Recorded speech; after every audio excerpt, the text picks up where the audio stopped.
은 하나님의 구원 경륜 가운데 귀신 축사가 차지하는 비중은 얼마나 되는가라는 제목으로 하나님의 구원 경륜 가운데 귀신 축사가 차지하는 비중이 얼마가 되는가라는 제목을 함께 말씀의 은혜를 나누기를 원합니다. 저는 귀신 축사의 어떤 사역이 성경에 있다라는 것은 알았지만 실제적으로 그 사역에 뛰어들지는 못했습니다. 저에게 어떤 귀신이 이렇게 어떤 발작을 한다 이런 현장을 저는 한 번도 제가 제 현장에서 보지는 못했기 때문에 아마 그런 현장이 있었으면 아마 그때 뭔가가 쇼부를 냈을 텐데 그런 현장이 없었어요. 그래서 쭉 자라왔었는데 그러나 25살 때부터 이 귀신 축사에 관한 사역자를 만나게 되었죠. 그분이 최초가 제가 만났던 이상관 목사님이십니다. 생명의 성령의 법 세미나라고 있어요. 생명의 성령의 법 세미나. 이분이 이상관 목사님이신데 총신대 77기 목사님이세요. 이분이 제가 최초로 만났던 제 영적 스승입니다. 그분이 귀신 축사에 대해서 가르쳐 줬어요.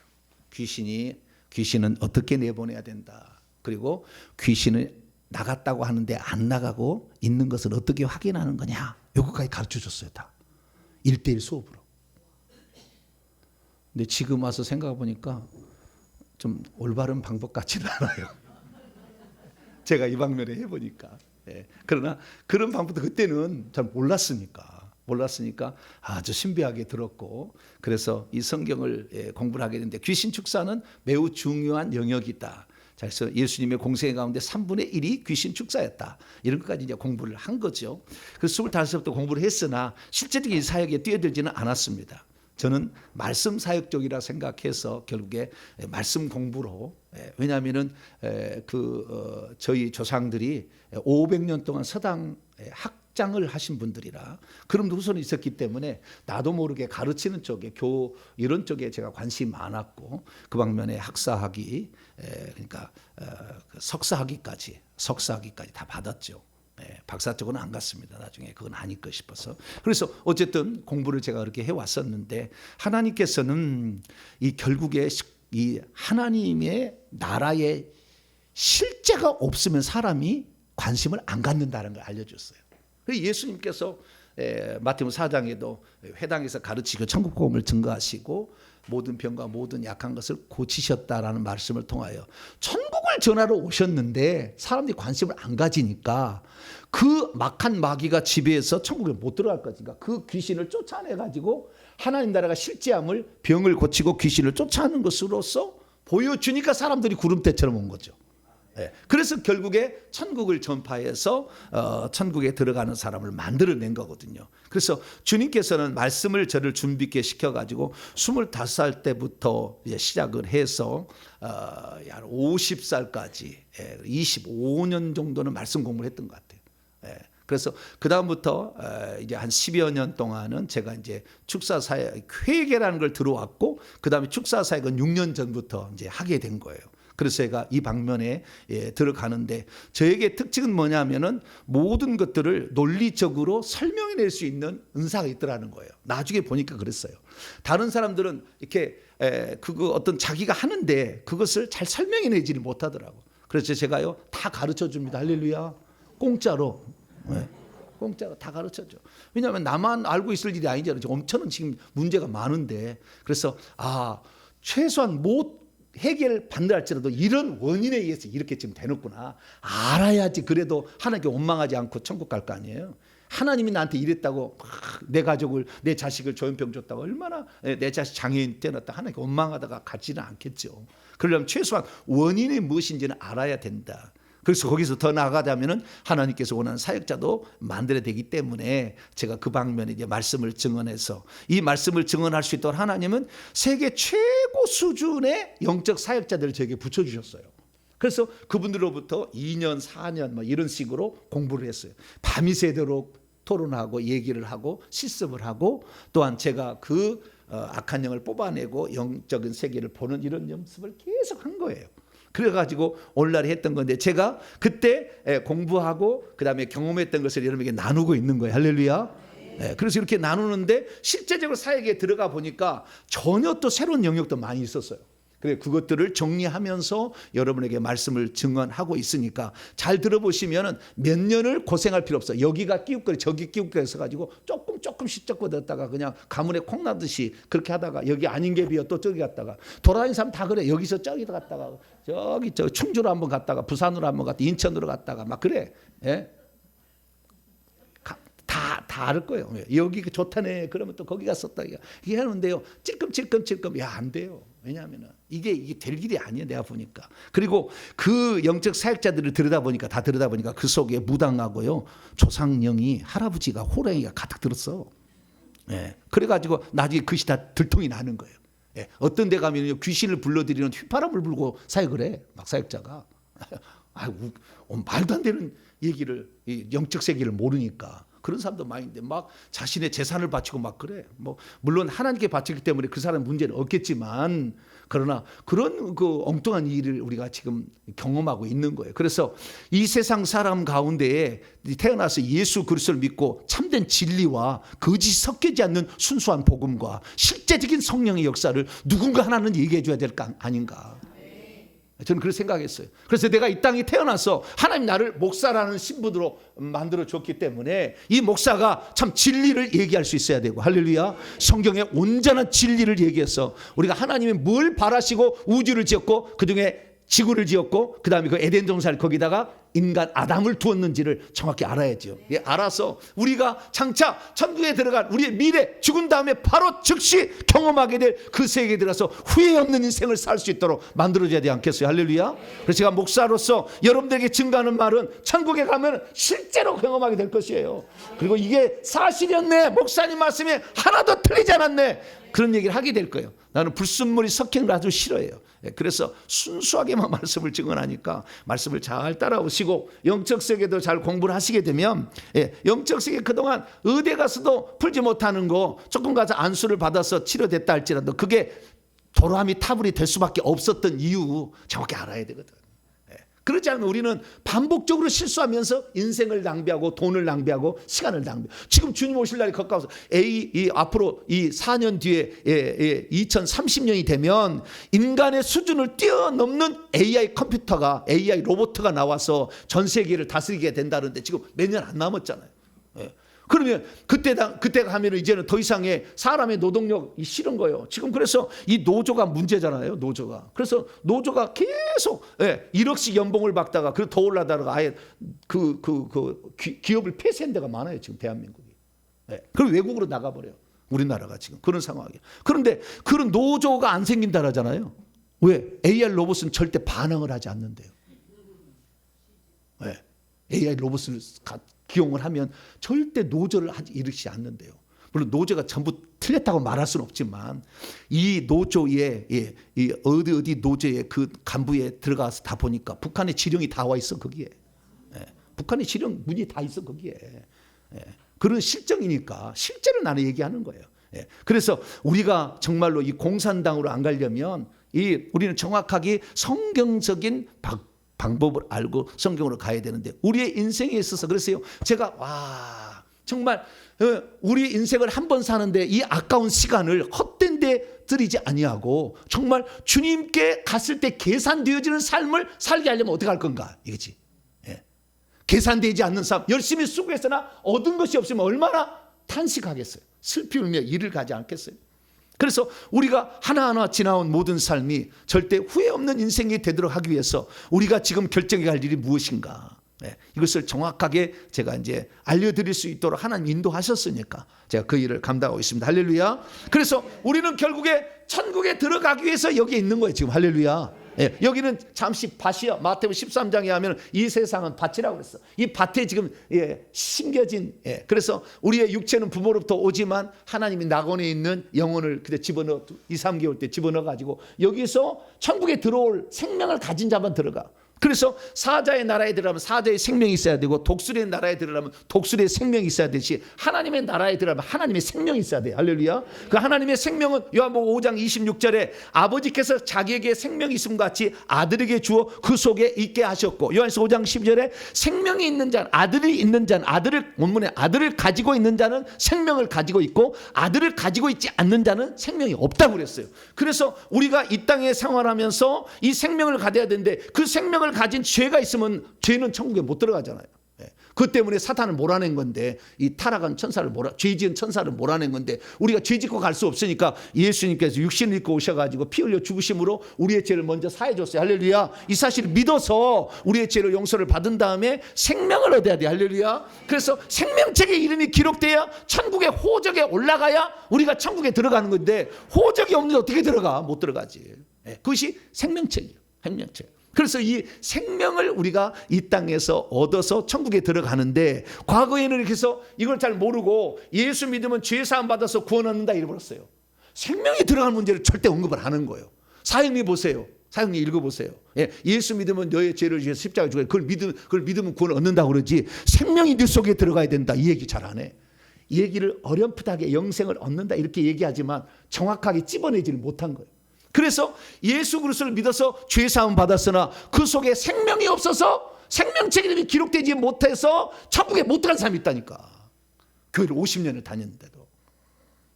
아무라고 얘기하지 않겠는데 저희 교회에 있었어요. 그런 사람이 있더라고.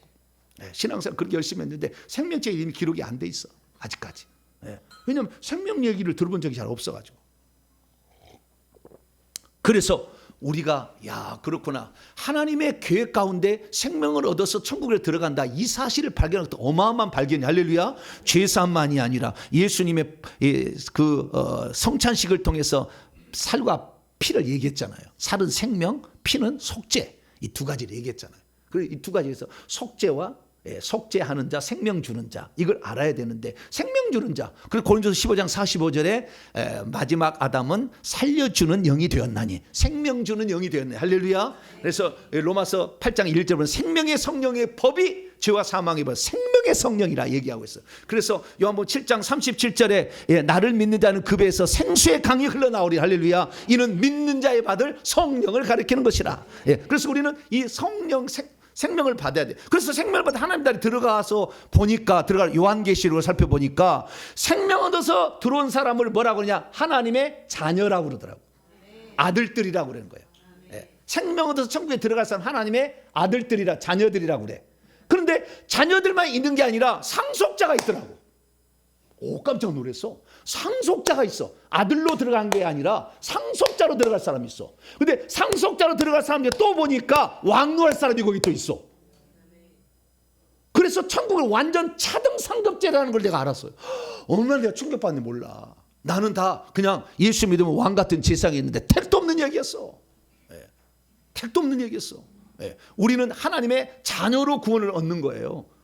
생명 가진 자로 구원 얻을 뿐이지, 우리가 어떻게 살아나느냐에 따라서 상속의 분량이 다르고, 그 상속 중에 최고의 고봉은 왕노하는 자, 다스리는 자가 되는데, 이것도 완전한 우리의 예수 믿고 난 후에 삶이 결정하는 거니까, 예수 믿고는 사람부터는 그 다음부터는 완전히 우리가 더 각성을 해야 되는 거예요. 그런데 기존의 신학은 뭡니까? 하나님 만세 우리 예정에서 구원했으니 나는 구원받았다.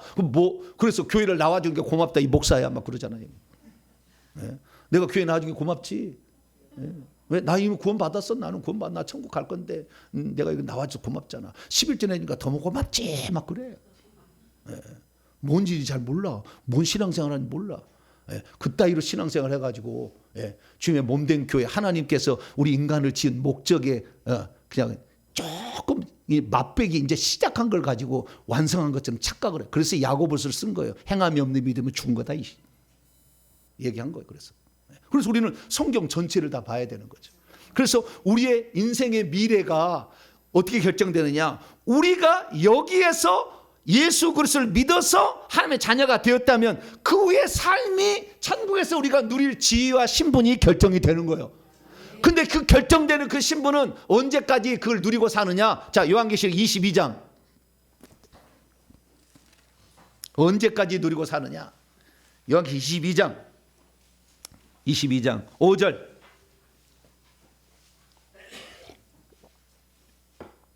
3절부터 5절까지 보겠습니다. 요한계시록 22장 3절부터 5절 시작.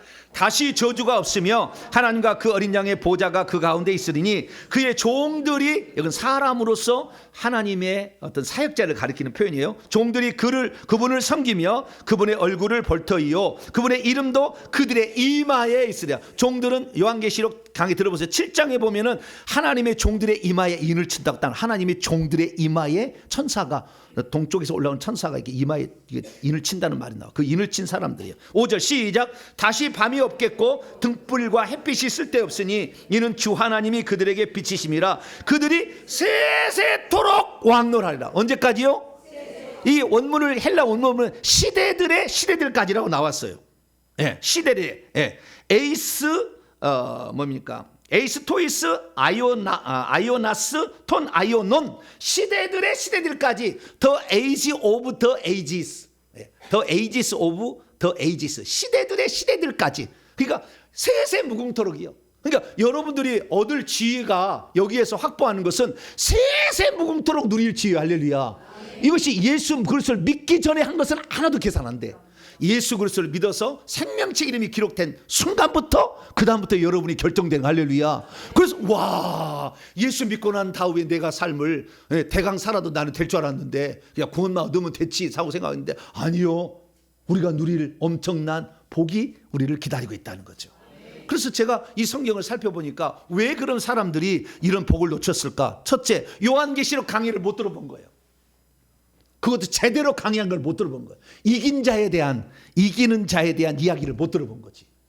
왜 이걸 못 들어볼까? 더 깊이 들어가 보니까 삼위일체 하나님 신학으로 하나님을 나눠놓은 것 결과였어요. 나누는 거. 왜 그러느냐? 이 아브라함과 이삭과 마태복음 22장에 보면은 나는 아브라함의 하나님이요 이삭의 하나님이 야곱의 하나님. 출애굽기 3장 6절에도 나는 내 조상의 하나님 아브라함의 하나님이요 이삭의 야곱의 하나님이다. 그러니까 아브라함은 성부 하나님, 이삭은 성자 하나, 예수님, 그 다음에 야곱은 성령 하나님을 예표하는 거다.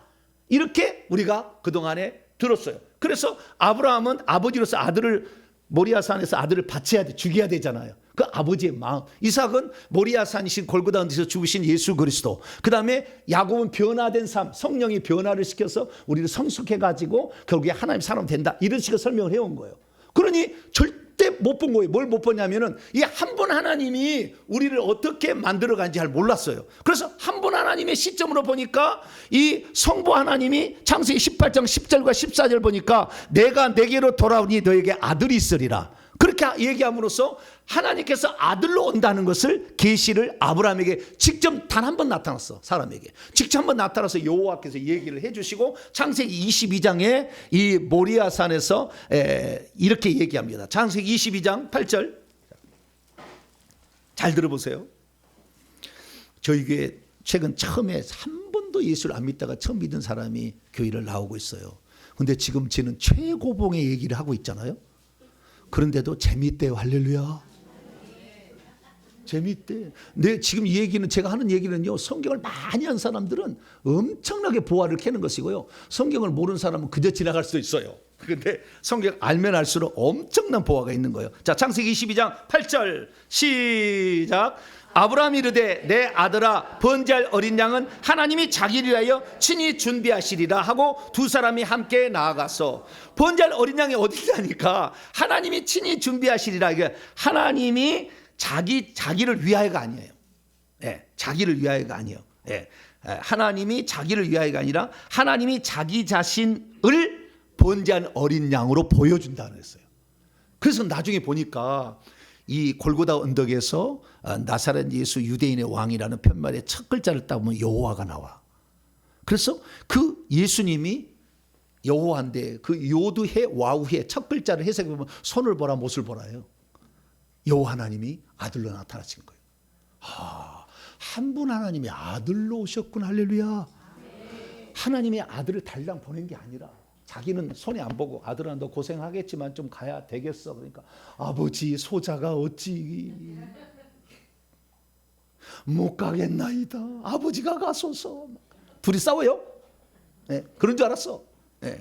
그런데 예수님이 착해가지고 그래도 소자가 대신 내려가서 아버지의 뜻을 이루겠사오니 축복을 팍팍 해주시옵소서. 전하 그런 줄 알았어. 근데 알고 보니까 한 분 하나님이 우리에게 아들로 오신 것이 할렐루야. 왜 그러면 왔느냐? 하나님은 피 흘릴 수가 없거든. 하나님이 영이시니 피가 흘릴 수 없어. 피 흘릴 없이는 죄 사함이 없거든. 인류의 죄를 살려면 피를 흘릴 존재가 돼야 돼. 근데 인간 중에는 자 염소나 이것은 다 비우고 이 사람 제물이어야 돼. 사람 중에 아무도 아담 이후로 죄인이 아닌 의인인 사람이 없어. 그래서 하나님이 오신 거야. 할렐루야. 그래서 이삭은 바로 한 분 하나님이 아들로 오신 거다라는 것이고, 야곱은 보니까 야곱은 뭐 했느냐? 야곱은 변화의 어떤 그 아이콘이 아니라 야곱은 이기는 자의 아이콘이었다. 할렐루야. 그래서 28장에 베델에서 하나님을 만나서 인격적으로 만난 다음에, 그리고 그 다음에 자식 12아들 11명의 아들과 딸 1명, 나중에 베냐민을 더 낳았습니다. 그래서 13명의 자식을 얻는데, 이 자식을 보존하기 위한 방법이 뭐였느냐? 자기의 힘으로 처음에 해보려고 했는데 안 됐잖아요. 그래서 창세기 30에 야복강의 기도를 통해서 이기는 자는 칭호를 들었기 때문에 한 번 하나님이 우리에게 요구하는 것은 이기는 자가 되는 것. 할렐루야. 그게 야곱이었다 이거죠.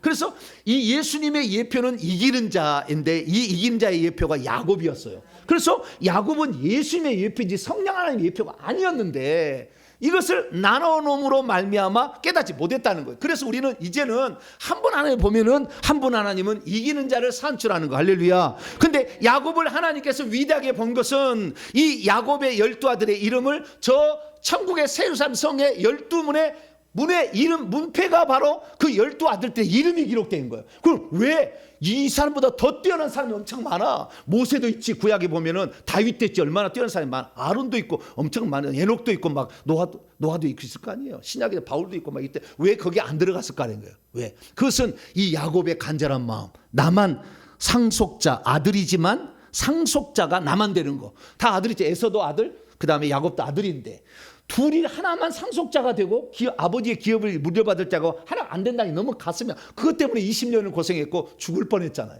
그래서 내 아들들만큼은 다 이기는 자, 다시 말해 상속자가 되게 하겠다. 할렐루야. 그것을 마음에 품었기 때문에 하나님이 그의 마음이 너무 가득한 거예요. 그래, 내 마음이 그렇다. 하나의 미랄이 땅에 죽지 않으면 하나를 그대로 있지만 죽으면 많은 열매를 맺듯이 나는 많은 하나님의 상속자를 산출하는 걸 원한다. 그것을 야곱이 알았던 거지. 야곱이. 그래서 그 야곱의 마음을 기특히 여겨가지고 천국의 세루살렘 성에 그 문의 이름이 12아들들 야곱의 그 이름이 기록되어 있다는 거예요. 그래서 그런데 그러면 그 중에서도 이 야곱이 나중에 죽기 전에 축복을 하려고 그래. 축복을. 그런데 어떤 사람은 어떻게 축복할까? 성령의 감동으로 축복을 하는데, 그들의 삶을 다 뒤돌아보니까 두 사람에게는 왕노를 할 수 있는 자격이 있겠다 해서 보니까 유다하고 요셉이었더라. 유다는 자기 희생으로, 그 다음에 요셉은 고난을 통과해서 하나님이 그에게 만세에 준 예정에 따른 사역자로서 그 일을 잘 감당해서 두 사람에게는 왕적 축복을 줘야 되겠다 해서 그들의 행위를 따라서 유다는 규가 떠나지 아니하고 통치자의 지팡이가 실록에게 떠나지 않을 것이다. 그렇게 예언을 해줬어요. 그래서 유다하고 요셉은 이기는 자 중에 꽃과 열매였다. 할렐루야. 여기까지가 개인적 사역에 관한 이기는 자의 모습이었어요. 그런데 이 이기는 자의 모습을 보는데 하나님께서 요한계시록을 통해 살펴보면은 이기는 자가 거기에 끝나는 게 상속자로 만든 상속자가 될 자격을 취득하는 걸 끝난 게 아니라 진짜 기업을 줘야 돼. 아브라함에게 이 땅을 준다고 약속했잖아. 그래서 그 땅을 기업으로 차지해야지, 기업을 차지할 수 있는 자격을 준 게 창세기 끝이야. 그 땅을 못 받았어. 그래서 창세기의 이야기는 아직 기업을 차지하지 못한 미완성으로 끝난 거예요. 그래서 하나님께서는 그 다음부터 출애굽 역사를 통하여서 이스라엘 민족을 애굽에서 그 애굽의 고센 땅에 있는 그들을 불러내므로 이제 민족적인 수많은 사람을 이기는 자를 산출하는데, 그것을 이제는 거국적으로 하시겠다는 것을 이스라엘 민족의 예표를 통해 보여줍니다. 그래서 이스라엘 민족을 이끌어오는데 그 이끌어 나오는 데는 모세와 아론이 쓰임을 받게 되죠. 쓰임을 받아가지고 모세 아론이 결국에 이스라엘 민족을 애굽에서 구출해 냅니다. 구치는 데서 홍해를 건너가지고 만나를 먹이고 그 다음에 깨진 반석에서 생수 성령을 주고 이 예수님이 깨진 반석이죠. 그렇게 하다가 율법을 20장에 율법을 주고 그 다음에 출애굽기 40장에 가서 성막을 짓는 걸 끝나. 근데 거기는 아직도 광야잖아. 젖과 꿀은 기억의 땅이 아니잖아. 거기는 광야잖아. 창세기 이야기는 어디요? 고센 땅, 애굽 땅이잖아. 출애굽기는 광야잖아. 광야는 훈련 장소 40년. 고난의 장소. 그래서 예수님이 공생을 시작하자마자 40일 금식한 것은 그것 때문에 한 거예요. 고난을 통과한. 그래서 이 40년 동안 그것은 광야의 훈련 장소였지 거기가 안식할 장소는 아니었던 거죠. 그러나 거기에서 하나님이 성막을 지음으로 이스라엘 백성 가운데 오시게 돼서 한 번도 그전까지 하나님이 나타나야 만나는 거지 어디가 있는 장소가 없었는데 성막을 지음으로 말미암아 하나님이 고정적으로 계시는 장소를 마련한 겁니다. 할렐루야. 그래서 이 출애굽 역사를 보니까 민족적인 구원의 역사가 나타나지만 아직도 젖과 꿀이는 기업의 땅을 차지 못했어.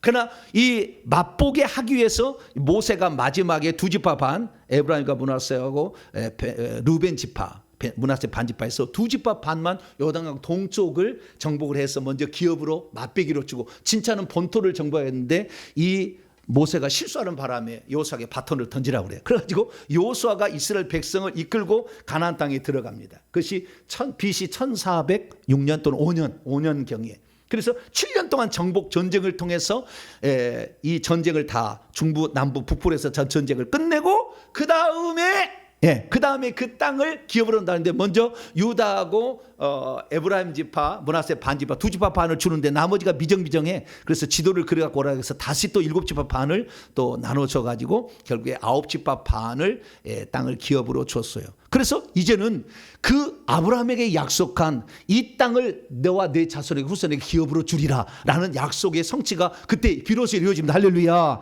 그래서 이 하나님의 상속자가 되는 자격은 창세기로 끝난다고 한다면 여호수아 때 비로소 그 땅을 직접 차지한 일을 하는데 여호수아가 어떻게 차지하는가 천천히 보니까 가나안 7족속이 눈 시퍼렇게 살아 있었어요.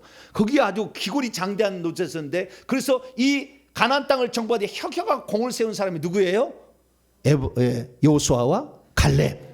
갈렙은 그 기골이 장대한 이 그 키 큰 놈들 말이야. 아낙 자손들을 처리하는데 이 혁혁하게 공을 세우고 이 여호수아는 전체를 지도해서 결국에 그 땅을 차지하고 그 다음에 그 땅을 기업으로 받았지만 여호수아하고 갈렙을 왕을 안 시켜요. 하나님이 왕을 안 시켜. 희한해. 안 시켜요. 그래서 이 이스라엘 민족은 12개의 부족 국가로 이제 존속하게 됩니다. 그 땅을 존속하게 되는데 주변의 민족이 자꾸 쳐들어와. 그렇게 되면 므낫세 어디 다른 데 쳐들어오게 되면 거기 하나님이 사사라는 것을 일어나게 해가지고 그 부족을 이렇게 건지게 만들어요. 그러다 보니까 자꾸 전쟁에서 이게 350년이에요. 350년 가니까 나중에 이스라엘 민족이 괴로워서 하나님 우리들도 왕을 주세요. 왕. 드디어 왕노를 하는 자. 이게 나오는 거예요. 왕노를 하는 자. 그래서 왕을 주세요 했는데 이 원래 하나님이 줄 왕은 다윗 왕이었어요. 그런데 먼저 달라고 하는 바람에 안 주려다가 사울 왕을 주니까 아니나 다를까 사울은 타락해버리고 말아요. 그래서 첫 것이 또 실패하죠. 그래서 이제 하나님이 예정한 왕 다윗 왕이 나오죠. 그래서 다윗 왕이 나와가지고 드디어 다윗 왕이 BC 1110년에 왕이 되어가지고 유다 왕이 되어서 7년 반 동안 통치를 하게 되고 그리고 다시 BC 1003년에 이제 온 이스라엘의 왕이 되어서 이제 다스리게 되는데 유다의 지파에만 왕이 될 때는 헤브론을 도읍으로 왕성으로 정했다가 그 다음에 이제 온 이스라엘의 왕이 될 때는 어디로 예루살렘으로 옮겨 여부수 산성으로 원래 이 히위 족속 여부수 족속 히위 족속의 계열인 여부수 족속인데 그 족속을 쫓아냅니다. 그래서 그 성을 다윗성이라고 정하고 그 예루살렘을 하나님의 성으로 이제 하나님의 다스리 통치의 성으로 정하죠. 그래서 여부수 족속 내부의 적을 없앤 다음에 그 다음에 주변의 민족이 계속 쳐들어와서 고통을 받았으니까 하나씩 정복해. 블레셋 정복하죠. 그 다음에 모압, 암몬, 에돔, 아람 다 정복합니다. 그래서 뺑 돌아서 다 정복해서 태평성대를 이루게 됩니다. 할렐루야. 이 태평성대를 이루게 되면서 이 다윗의 마음은 이 모든 것을 내가 한 것이 아니라 하나님이 한 거다. 할렐루야. 그래서 하나님이 이 도성의 왕이고 나는 왕의 밑에 있는 사람이지 내가 왕이 아니다. 하나님이 만왕의 왕이시다. 영광의 왕인 니시뇨 할렐루야. 그러면서 하나님을 모시려고 법궤를 가져와서 거기다 넣었는데 어느 날 자기가 이제 태평성대를 이뤄서 다 주변 민족을 복속하는 가운데 자기는 백향문 궁에 있는 게 너무 마음이 아파. 하나님의 그 천막은 펄럭이는 휘장 가운데 있는 게 너무 마음이 아파. 그래서 나단 선지자를 불러서 얘기해. 내가 하나님을 위해서 가장 멋진 집을 지어드리겠습니다. 그랬더니 하나님이 그때 속마음을 처음으로 털어놔.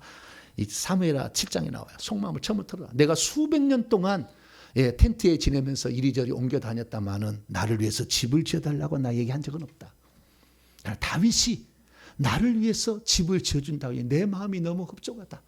너는 이제 왕이 끊어지지 아니하고 네 선왕 사울에게는 왕위를 폐지해버렸지만 너에게 인생 혹시 실수한다 할지라도 네 후손 가운데 인생 채찍으로 때리고 왕통이 이어지게 하리라. 할렐루야.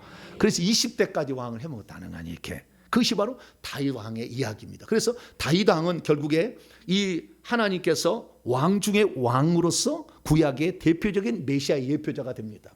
그래서 이것은 결국에 내부의 적과 외부의 적을 없앤 다음에 하나님을 중심으로 해서 하나님의 마음을 흡족하게 드리고 결국에 예배를 회복하는 거. 나중에 보면 제사장 제도, 레위 제도, 성가대 다 만들어서 예배를 완전히 회복해서 천국에서 우리가 할 일은 예배할 일인데 그 예배를 천국에서 하는 모든 일이 이 땅에서 그대로 실행해 봐요. 그래서 24 반차 제도를 만들어서 다 해요.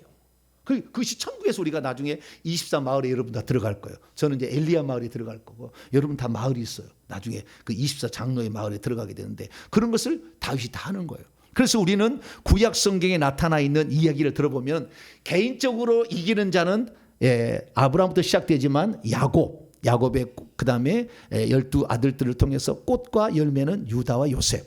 그다음 민족적으로는 이스라엘 백성이 모세와 아론을 통해 나오지만 여호수아 때 기업 정복, 그다음에 다윗을 통하여 왕노하는 자의 탄생. 할렐루야. 여기까지가 구약의 이야기예요.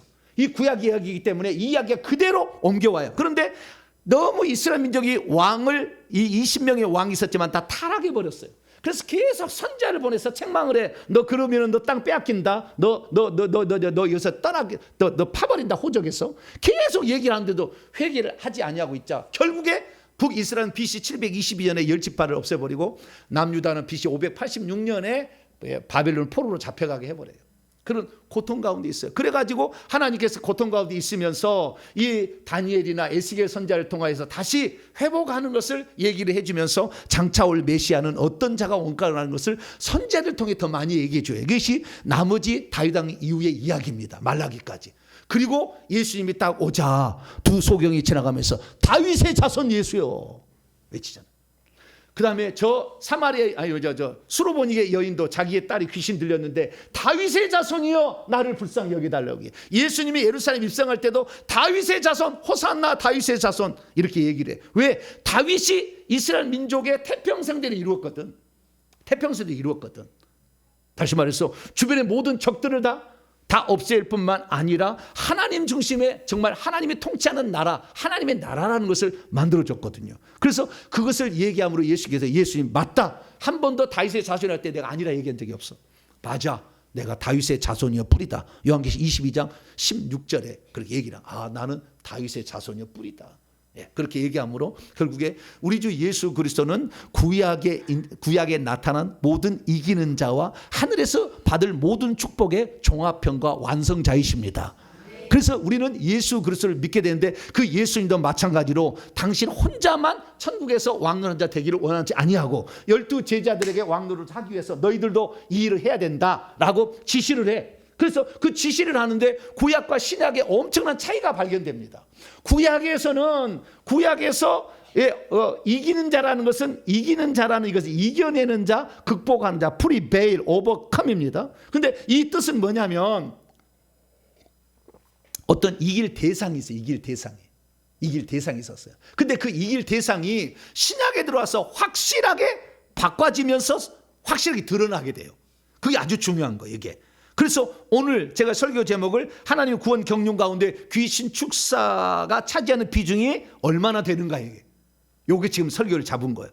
왜 이걸 알아야 되냐면은 우리가 알아야 될 것은 자, 구약 시대에 이기는 자 야곱, 유다, 요셉과 그다음에 모세, 아론, 여호수아, 다윗을 보게 되면 여기에 이기는 자들의 이겨야 될 대상이 나와. 대상이 나와. 그런데 신약에 들어와서 예수님이 이겨야 될 대상의 완전한 실체를 부각시켜줘요. 구약에는 없었던 거예요.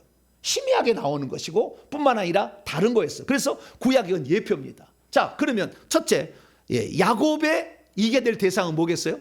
야곱의 이겨야 될 대상은 그건 자기 욕심이겠죠. 장자권을 그냥 천연적 상태에서 뺏으려 자기 욕심도 있잖아요. 그 다음에 야복강에서 하는 거 보면은요, 자기 혼자만 도망가려는 비겁함도 있잖아요. 그 다음에 자기 혼자만 살아날 때는 자기 생명만 살리려고 하는 이기심도 있잖아. 거기에 이기심도 있어요. 그래서 이런 이기심, 그 다음에 자기 목숨만을 아끼고 사랑하는 자기만을 위한 자기 중심주의, 이런 것들이 대적해야 될 그 적이의 적. 뿐만 아니라 자기의 원수가 있었죠. 에서가. 이런 것도 있었어요. 이것이 야곱이 가지고 있던 그 이겨야 될 대상이었다고 한다면, 유다는 뭡니까? 유다는 자기가 배다른 동생인 베냐민이나 또는 자기의 밑에 있는 자기의 형인 시몬을 살려야 될 이유가 없음에도 불구하고 자기의 형제 그리고 배다른 동생까지 살려내려고 하는, 그래서 무관심으로 보낼 수가 있었어요. 무책임을 할 수도 있었어요. 근데 그 무관심과 무책임을 이겨내는 거죠. 여러분이 여러분의 가족으로 준 사람을 나는 저하고 천국 가면 아무 상관없으니까 무책임하게 지나갈 수 있다 그 말이에요. 그러나 여러분들이 사도행전 16장 31절에 따라서 이 가족으로 나에게 삼은 목적은 이들을 새로 삼 성에 보내는 거다. 할렐루야. 이렇게 생각을 갖고 기도를 하게 된다고 한다면 유다처럼 천국에서 이기는 자의 반열에 들어가는 거예요. 여러분 주변의 친구들이 그냥 예수 믿고 살아, 그래 넌 너가 길로 가라, 이렇게 하면 안 되는 거라 그 말이에요. 그래서 이 자기가 뭐 해야 될 일을 무관심할 수 있고 무책임할 수 있어요. 그러나 그 유다는 무관심과 무책임으로부터 이게 이겨내는 것이고, 그 다음에 요셉이라는 것은 복수심이지. 형들이 나를 죽이려고 했어. 그 다음에 그 보디발의 아내 복수심이지. 그 다음에 간수쟁이, 아니 간수가 아니라 술 맡은 관원장, 배신했잖아. 알려달라고 했는데. 그 복수심이지. 분노, 복수심, 막 이런 게 있잖아요. 그래서 이런 것들이 있었는데 이런 것들을 이겨내야 돼. 그런데 이것을 제가 오늘날에 와가지고 회개해서 보니까 전부 다 뱀들이었다는 거예요. 혈기의 영, 분노의 영, 복수심의 영, 원수 맺는 영, 다 이게 뱀들이었어요. 그래서 우리가 신약에 와서 보니까 그게 보이는 거지, 구약에는 그게 사람의 마음이었던 거지. 사람의 마음이었던 거지. 자아였던 거, 자기 마음이었던 거죠. 그런데 이게 이제 이 요셉 같은 경우는 안갚은 복수심, 분노 이런 것들을 이겨야 되지만 이건 개인적인 이기는 것이고, 이제 민족적으로 들어오면 좀 달라요. 민족적으로 들어올 때는, 자, 민족적으로 들어올 때는 이 원수가 뭐였냐면 정확히 보이는 원수가 있었어. 바로 왕과 그의 군대죠. 바로 왕과 그의 군대인데 여기서부터 엄청난 새로운 변화가 시작이 되는데, 그건 뭐냐면 바로와 바로의 군대들을 애굽의 신들이 붙잡고 있었다라는 거예요. 우상이. 이게 분명히 드러나기 시작해. 이제 사람이 대적이 아니라, 사람의 마음이 대적이 아니라 마음속의 뱀들과 그 다음에 이 바로와 그의 군대를 보니까 귀신이 들어가서, 우상이 들어가서 왕노하고 있다. 그래서 10가지 대항, 피, 개구리 다 뭡니까? 10가지 재앙은 다 애굽 사람들이 신으로 섬기는 존재들을 치는 거예요. 그래서 우리가 신약에 들어와서 우리가 이겨야 될 대상은 결국에 마귀와 그의 귀신들이에요. 결국에 나중에 따져보면은. 근데 그런 것들이 구약에는 감춰져 있었어요. 근데 살짝씩 하나님이 드러내는 거죠. 그래서 사람의 원수가 아니고 그 배후의 역사는 악한 영이 문제다. 할렐루야. 개인의 이긴 자는 그 속에 들어있는 뱀들이 문제고, 그 다음에 민족적인 구출의 역사를 보니까 그 민족 가운데 역사하고는 악한 영이 있더라 이거지. 외부에 있는 영이 있더라는 거죠. 그래서 그 영을 물리쳐야 됐어요. 그래서 하나님께서 애굽에서 이 이스라엘 백성을 구출해낼 때에 10가지 재앙을 내리는 것은 10개의 신에게 심판을 한 거예요. 자, 출애굽기 12장. 우리는 귀신 축사의 중요성을 지금 듣고 있습니다. 왜 귀신을 축사해야 되는지. 자, 출애굽기 12장 12절입니다. 그때 애굽에서 구출해야 될 때 하나님께서 그냥 피, 개구리, 이파 이게 아니고 이게 신이었다는 거. 읽습니다. 시작. 내가 그 밤에 애굽 땅에 두루 다니며 사람이나 짐승을 막론하고 애굽 땅에 있는 모든 처음 난 것을 다 치고 애굽의 모든 신을 내가 심판하리라. 나는 여호와니라. 예, 애굽의 신들을 다 계속 친 거예요. 예, 애굽의 신들을 다 친 거예요. 예, 싹 쳐왔어요. 예, 흑암의 장, 어둠의 세상 주관자죠. 예, 9번째. 다 친 거예요. 계속 이렇게 친 거예요. 그래서 우리가 진짜 이겨야 될 대상은 사람이 아니라, 여러분이 남편이 여러분을 교회 간다고 이년아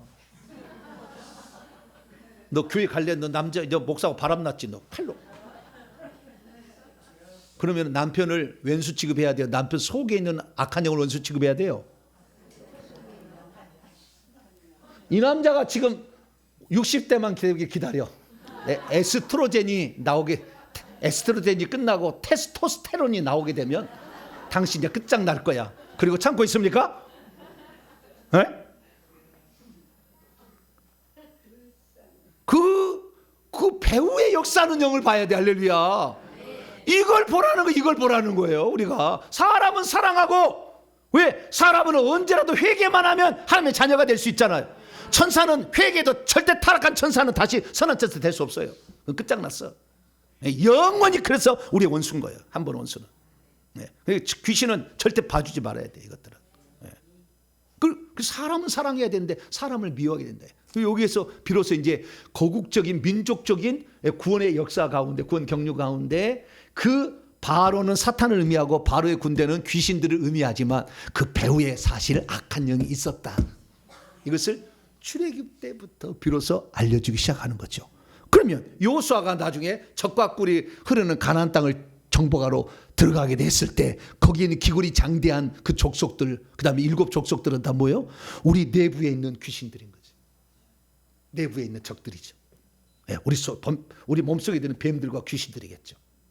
그러면 다윗이 나가서 나중에는 바깥에 블레셋과 에돔, 모압, 암몬, 그 다음에 에돔, 저 아람, 이런 나는 뭐예요? 바깥에 있는 영들이지 또.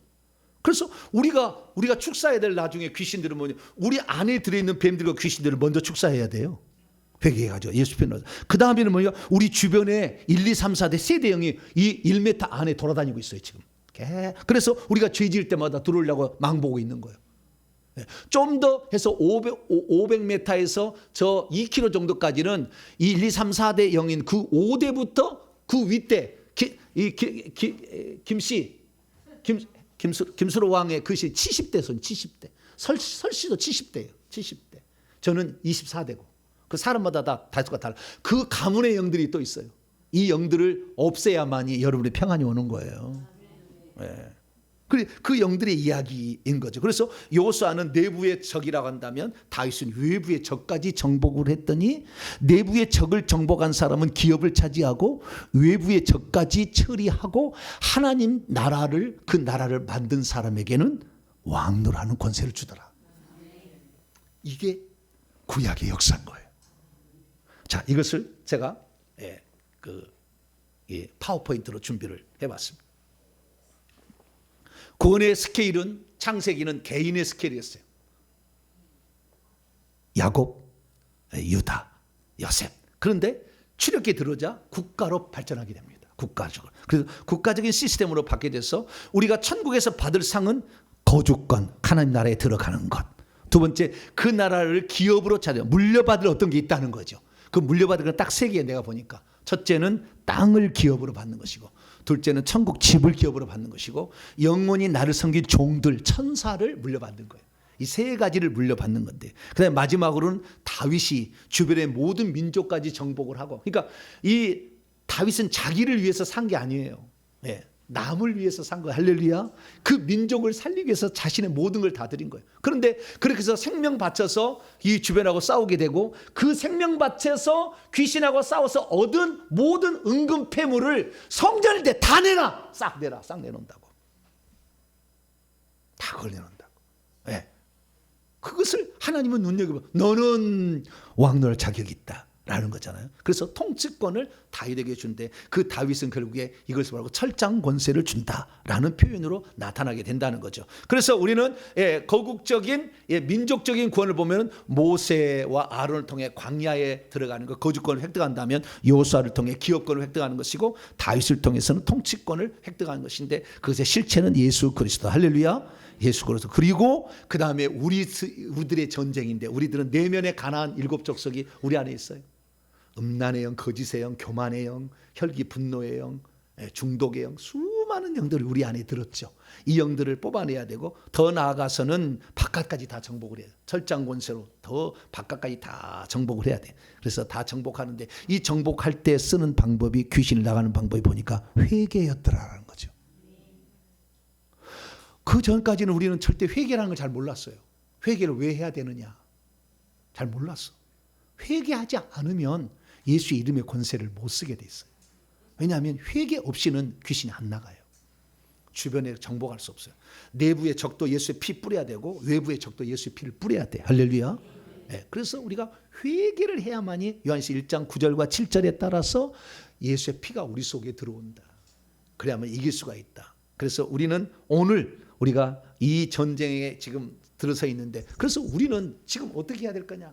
이것은 여러분들이 이제 생각을 해야 된다는. 여러분 다 자유의지가 있잖아요. 제 얘기를 듣고 따라올 사람은 따라오실 것이고 따라오지 않을 사람은 이 쓸데없는 소리 하고 자빠졌네. 그리고 안 따라오겠지 뭐. 그럼 어쩔 수 없어. 그 사람 믿음의 분량이 그런 것이고 엄청난 특히 조상 제상에 꽉 있는 사람은 잘 안 들어. 이 얘기 들어도 졸려. 여기 귀때기가 영이 많아서 그래요. 귀때기 엄청 여기 엄청 많으면 여기에서 못 듣게 하는 영이 못 듣게 하는 영. 불신앙의 의심의 영이 여기서 살짝 있고요. 그 다음에 여러분이 설교를 들을 때 보자기로 검은 보자기로 딱 쓰여버려요. 그래서요 이 찬송할 때까지 막 신나 막 내 사모하는 주님 막 그다가 설교하면 졸아버려요. 설교 끝나서 또 그냥 마음속에 할렐루야 막 절대 말씀은 못 들어. 말씀은 못 들어. 귀신이 아주 작당을 하고 말씀을 못 듣게 하거든. 우리가 어떤 존재가 돼야 될지에 대해서 성경에서 얼마나 많이 창세기부터 요한계시 계속 반복적으로 얘기하는데도 불구하고 그 얘기를 안 듣는 거지 뭐. 제가 이렇게 얼마나 많이 얘기하는데도 아직도 귓구녕이 안 뚫린 사람이 있어.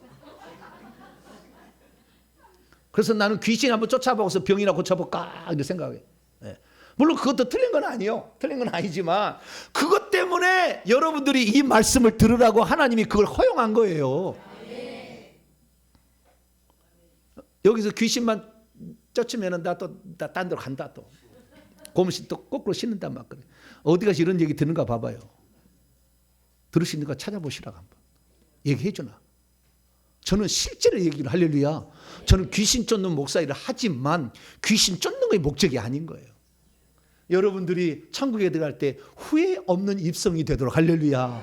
그걸 만들어줘야지 제가. 목사의 입 떴다 어디다 써? 거기다 써야지. 그래서 여러분에게 들려주는 거니까 야 그렇구나. 여러분의 자녀가 혹시 장애인이 있거나 조현증이 있어도 절대 포기하지 말고 너는 주 예수 안에서 반드시 새삼성에 들어간다. 그 믿음으로 그 자식을 위해 기도하면 하나님이 믿음이 안 되면 믿음을 줘서라도 천국 데려가요. 그걸 확실히 믿으셔야 돼. 혹시 죄를 다 회개 못해서 내 자녀가 혹시 아파서 죽는다 할지라도 너는 세루살렘에 들어간다. 할렐루야. 그 믿음을 가져야 돼. 왜 천국에서 왕노한 자 되겠습니까? 자기만을 위해서 산다면 다윗 그동안에 전쟁에서 번 것으로 궁궐 멋지게 지어서 살겠지. 그러나 그 모든 것을 갖다가 성전을 짓는 데 내놔. 얘가 성전을 짓는데 왜? 이것이 내 것이 아니었고 이것이 하나님께서 나를 들어서 한 것뿐이다. 할렐루야. 그걸 알았기 때문에. 그래서 남을 위해서 다른 사람. 왜 성전을 지었을 때 하나님이 이 시대에 복을 준 줄 아세요? 성전을 짓는 거. 여러분 이게 부처를 섬길 때 그냥 그 연꽃 하나 달고 그다음 기아장 올린 거 이거 하고 절을 세운 것은 엄청난 차이가 있어요. 절을 세우면요 몇 대 안에 반드시 죽어요. 한 사람이. 절을 세우면 몇 대 안에 반드시 죽습니다. 하나님 그 진노를 강하게 불었어요. 무당 되는 사람은 무당을 못 만들면 4대 안에 누가 죽어요. 반드시. 다 지켜보세요. 왜? 절을 세우면 그냥 절에다가 연등 하나 단 것은 자기가 어떤 정성을 바친 것 뿐이잖아요. 근데 절을 만들어 놓으면 계속 와서 우상 숭배자를 만들잖아. 거기다가 부처상을 하나를 만들어서 기증을 했어. 그러면 그 부처상 원래는 나무에다가 금덩이 입힌 건데 거기다가 자꾸 절하니까 악한 영이 오는 거 아니에요? 그래서 귀신을 계속 섬겨서 그 머릿속에 들어와서 나중에 허무맹랑한 영 들고 말이죠. 가난을 주어서 물질 바쳐서 가난, 그다음에 머릿속에 허무맹랑 자기 책임 안 지는 사람으로 만들어가지고 얼싸들싸 전국을 돌아다니면서 집구석은 내팽개 치고 돌아다니잖아. 부처 쪽에 있는 사람들은. 네? 그렇게 되는 거예요. 그래서 왜 다윗이 성전을 짓는 걸 귀하게 여겼느냐? 그 성전에 와서 많은 사람이 회개하고 말씀 듣고 천국 갈 사람이 생기니까 할렐루야. 그냥 하는 헌금하고 다르다 그 말이야. 할렐루야. 그래서 다윗이 그 엄청난 복을 받게 된 거예요. 그래서 오늘날 그 사실 아는 사람은 지금 제가 하는데 1억씩도 바친 사람도 있어요. 제가 뭔데 아무것도 아니잖아. 제가 무슨 뭐 CBS 텔레비 나온 사람도 아니고. 그런데 저 목사를 통해서 말씀을 들어보니까 성령이 교회들에게 하시는 말씀을 하고 있구나. 할렐루야. 이 마지막에 우리를 살리를 내 영혼을 위한, 내 가족을 위한 가장 중요한 말을 하고 있구나. 할렐루야. 그러면 나만이 아니라 다른 사람도 그 복을 받게 하는데 성전을 짓는다는데 내가 헌신하리라. 그렇게 해서 낸 거예요. 돈 없는 사람 빚내서 내지 마세요. 말도 안 되는 일을 그렇게 집안에 고생을 시키고 그렇게 할 필요 없어. 우리는 우리 나름대로 자기 할 수 있는 일 해야 돼. 나는 못하면 기도라도 하시면 돼. 할렐루야. 기도하면 되는 거지. 뭐 어떻게 하겠어요. 기도하고 이렇게 하는 거지. 자기 할 수 있는 영역을 최선을 다하는 거예요. 그러나 어쨌든 하나님께서는 그 모든 것을 보신다 그 말이. 자기만을 자기 목구멍 타자 자기 잘 되고 성공하는 걸 벌써 사는 것과 남을 잘 되게 하는 것은 차이가 있는 거죠.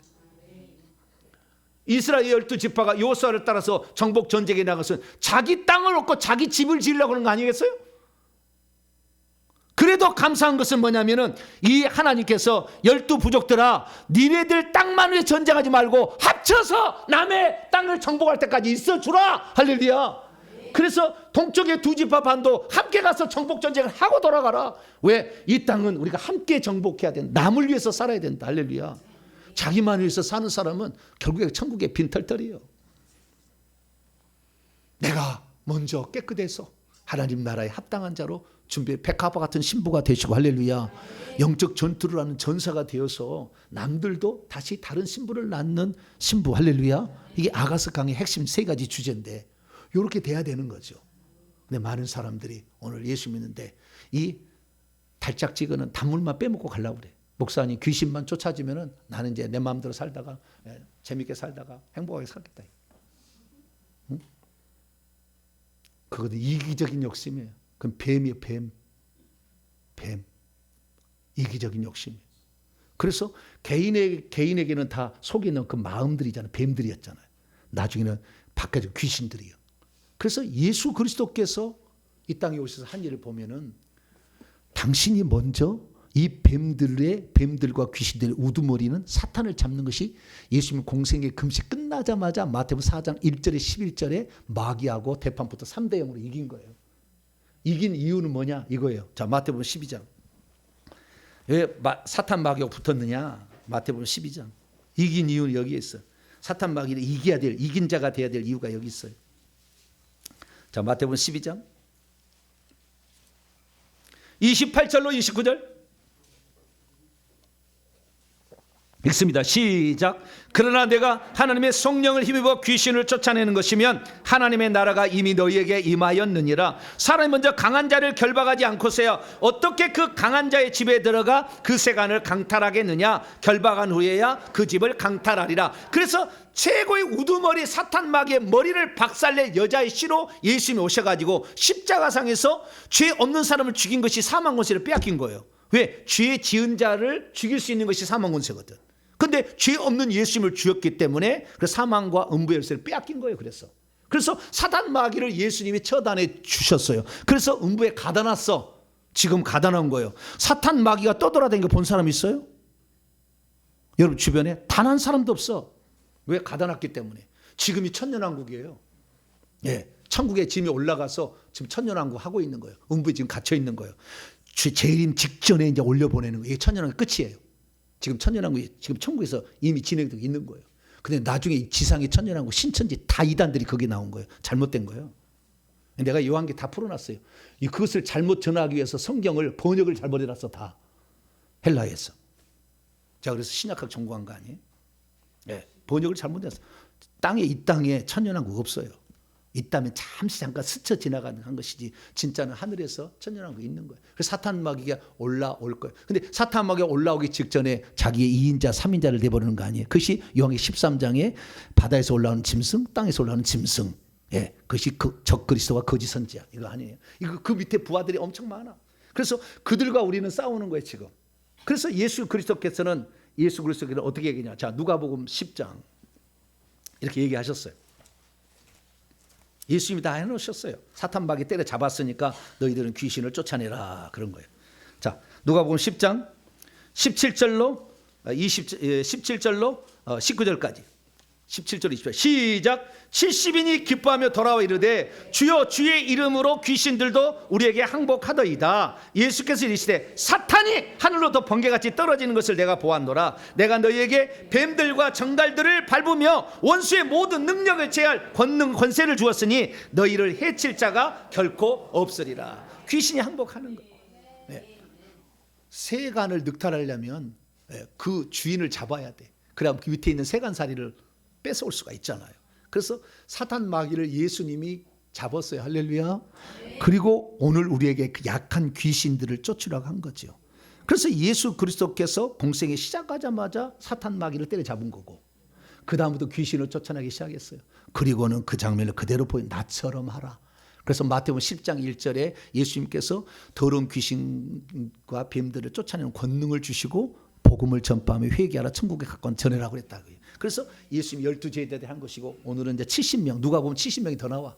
70명에 부탁하고 마가복음 16장 17, 18절 보면은 믿는 자들도 이런 표적이 있다니 곧 그들이 내 이름으로 귀신을 쫓아내며 새 방언을 받으며 뱀을 집어올리고 무슨 독을 마실지 해를 받지 아니한다 그러잖아요. 병자의 손으로 낫는다 나오잖아요. 거기 보니까 그래서 이제는 믿는 자들의 그 일을 한 거예요. 그래서 신약 시대에 우리가 정말 하늘나라의 그 땅을 기업으로 얻으려면 어떻게 해야 되느냐? 귀신을 쫓아내지 않고서는 얻을 수가 없어. 왜? 귀신을 쫓아내지 않는 모든 것들은 다 거짓말로 하는 거라. 내적 치유 다 거짓말이에요. 거짓말 아니요. 그거 하나도 안 나. 귀신 안 나가. 마음만 위로할 뿐이에요. 절대 안 나가. 어느 순간에 다시 폭발하게 돼 있어. 예, 절대 속지 마세요. 여러분 다 10년 했던 사람 다 거짓말이에요. 거짓말. 다 나중에 알아. 귀신을 뽑아내지 않은 한 인간은 절대 이길 수가 없어요. 그래서 귀신을 뽑아내야 돼. 그래서 우리가 오늘날의 영적 싸움은 결국에 뭐냐? 귀신을 내어 쫓는 거야 돼. 할렐루야. 네. 이것을 하고 나만이 아니라 남들까지 할 수 있도록 도와줘야 되는 거죠. 네. 그러면 왕노하는 거지 뭐. 네. 그래서 우리가 이 회개를 해야 될 일은 귀신이 안 나가고 나가도 다시 오니까 못 오게 하려고 회개를 하는 겁니다. 그냥 회개를 왜 하느냐? 그는 이미 그냥 한 번 예수 믿으면 구원하면 천국 가는데 천국은 갈 수 있는지 모르지. 그러나 내 속에 악한 영을 어떻게 할 건데? 이것이 계속해서 나를 미혹해서 죄짓게 하다가 나중에 주님을 부인하게도 만들 텐데. 이것들이 저주를 줘가지고 나의 인생으로 비참하게 만들어서 하나님 원망하고 죽게 할 텐데 이걸 놔두고 그냥 괜찮아요? 여기 구더기가 들어가지고 뜯어먹고 있는데 그거 딱 덮어놓고 괜찮다 귀신 없으면 없는 거 연구 없다. 뭐 귀신 있다고 그래. 그 미친놈들이야. 귀신 없다고 하면 없는 거야 그냥. 귀신이 다 갉아면 없다. 연구 없다.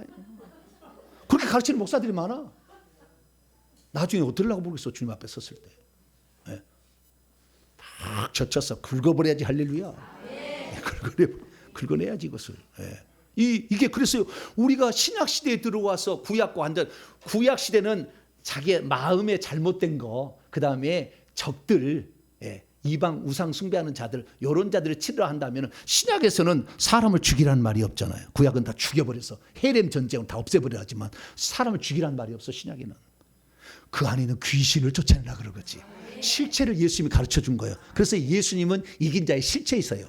그래서 예수님의 말씀을 우리도 따라서 우리 속에 있는 지금 혈기, 이것도 혈기의 영이더라고.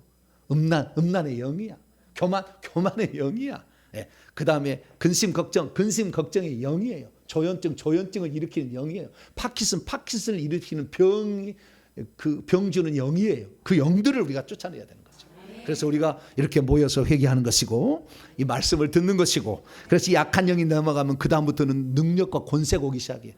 그러면 남을 도와주신 사람이 되는 겁니다. 그래서 저와 여러분들이 열심히 회개함으로 말미암아 이제는 구약 시대는 사람이나 사람의 성격학의 어떤 싸움이라 한다면 신약은 들어와서 악한 영들과의 싸움이다. 자, 그래서 에베소 6장 12절 자 읽고 마치겠습니다.